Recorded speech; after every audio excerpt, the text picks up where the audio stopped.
Mr. M came in shortly after that. And the two of them went in each other's necks, even though they want the same thing for our South Africa.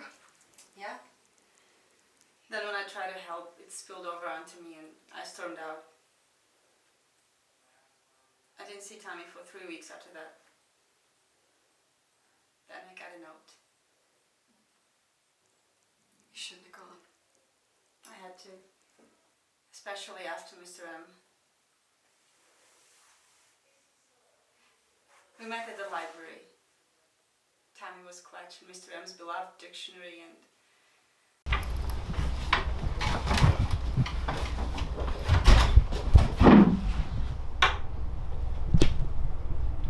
Isabel. Hello, Thami. Thank you for coming. I wasn't going to.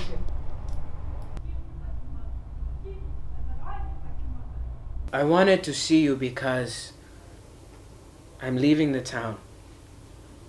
I'm going away for good. Oh, I see. This is meant to be a sad goodbye, is it? Here it is. Unrest-related incident in which, according to witnesses, the defenseless teacher was attacked by a group of blacks who struck him over the head with an iron rod before setting him on fire. He was an informer, Isabel. Somehow or the other, somebody discovered that Mr. M was an informer. Mr. M? A police spy? For how No, long? it wasn't like that. He wasn't paid or anything. He went to the police just that one time.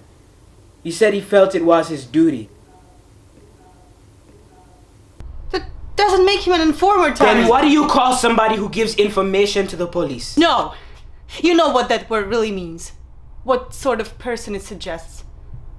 Was Mr. M one of those?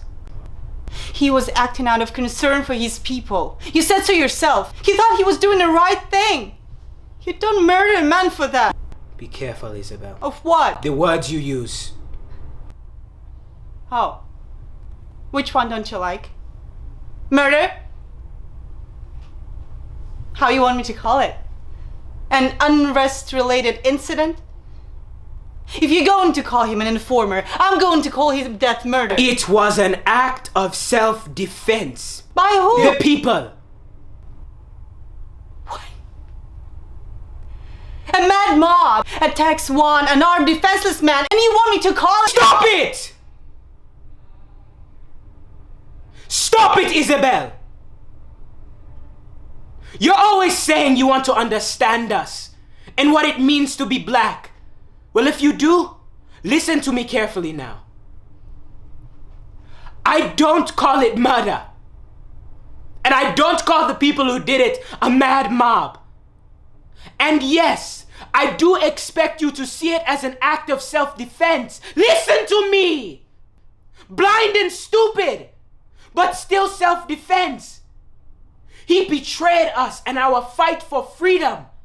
5 men are in detention because of Mr. M's visit to the police station.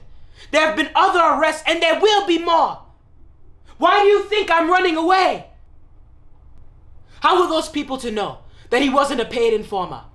Who had been doing it for a long time and would do it again. They were defending themselves against what they thought was a very terrible danger to themselves. What Anela Mialacha did to them and their cause is what your laws define as treason when it's done to you and threatens the safety and security of your comfortable white world. Anybody accused of it gets put on trial in your courts, and if found guilty, they get hanged. Many of my people have been found guilty and have been hanged. Those hangings we call murder. Try to understand, Isabel. Try to imagine what it's like to be a black person, choking inside with rage and frustration and bitterness, only to discover that one of your own kind is a traitor and has betrayed you to those responsible for the suffering and misery of your family, of your people. What would you do?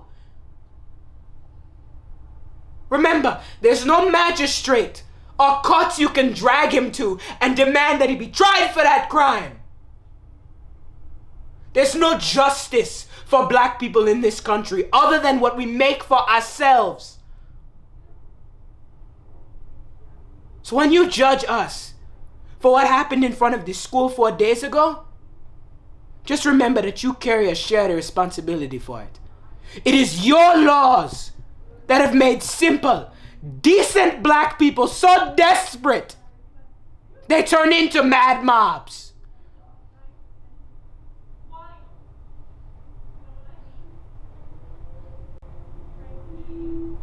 Say it, Isabel. This is your last chance. You once challenged me to be honest with you. I'm challenging you now. Where were you when it happened? And if you were, did you try to stop him?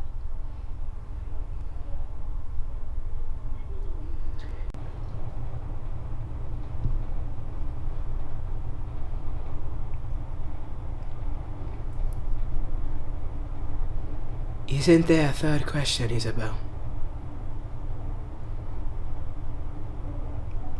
Was I one of the mob that killed him?